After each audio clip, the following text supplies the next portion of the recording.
Video is for autistic people. If you're autistic, please help me. I need your opinions. I need your expertise.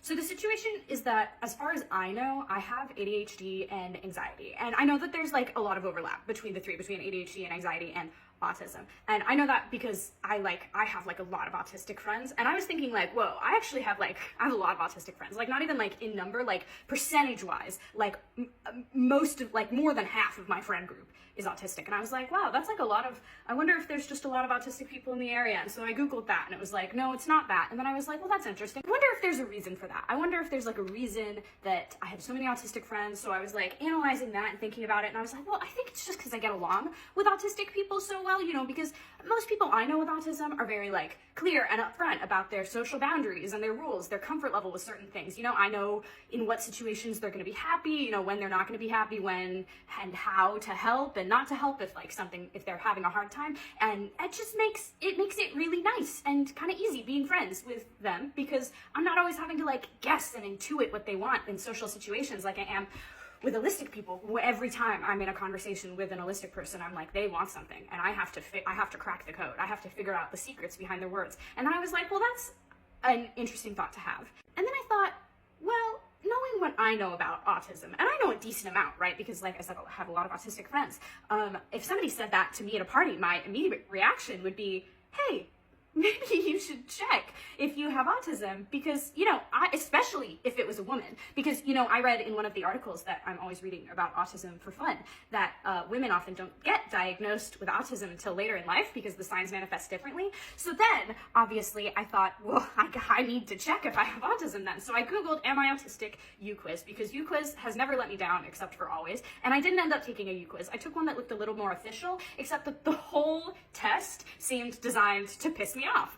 Because, so for one thing, it was multiple choice, and like the do you ever do this, sometimes, never, often, you know, but the answers were not in order, like from very often to never, like, you know, very often, often, sometimes, you know, they weren't in order. They kept shuffling them around, and it changed every question. So I had to keep, I kept losing track of where the answer that I needed was, and they kept asking questions that I didn't really know how to answer with the answer that they had given me anyway. They said, like, are you fascinated by numbers? And I thought initially, I was like, you know, no, because I'm really bad at math, and I always have been. But then I was like, well, they didn't ask if I was good at math. They asked if I was fascinated by numbers. And overall, the answer is no, most numbers, but most numbers I am not fascinated with. But I do have kind of a fascination with the number 4, you know, because it's my favorite number. And like every time I get like a 4, get something with a number in it and it has a 4, I'm like, yes, you know, because 4 is my favorite number. And so it's like, I won something, even when it's just like waiting in line at the DMV and they're like, go to register 4. And I'm like, yes, you know, that's the best one because it's got a 4 in it. And I was like, oh, maybe that's what they're talking about. So I put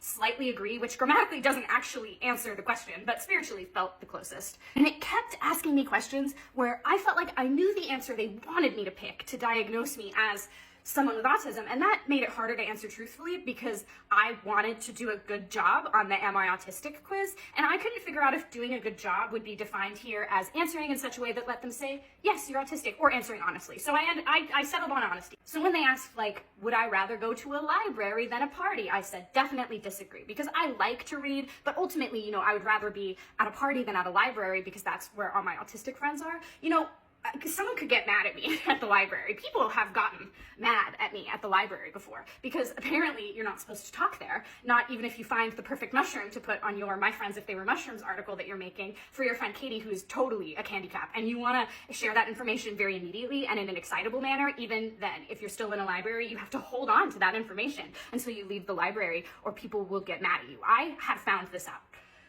So I said I'd rather go to a party.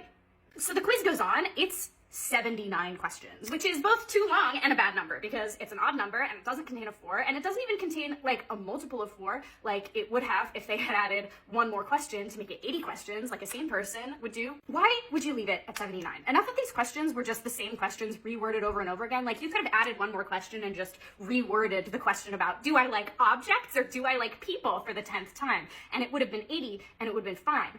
But I answered every question and I did a good job. And then, and here's the part that I actually need your help with, is then I got to the end and they loaded it up and then it said that I had to pay for my results. And even though at the beginning they said it wasn't a real diagnosis and then didn't matter, which is why I picked it, because I was like, oh great, well they're not going to be the ones that gatekeep it. But no, they gatekeeped it, they locked it behind the money. And you know what the worst part is? You know the amount I had to pay?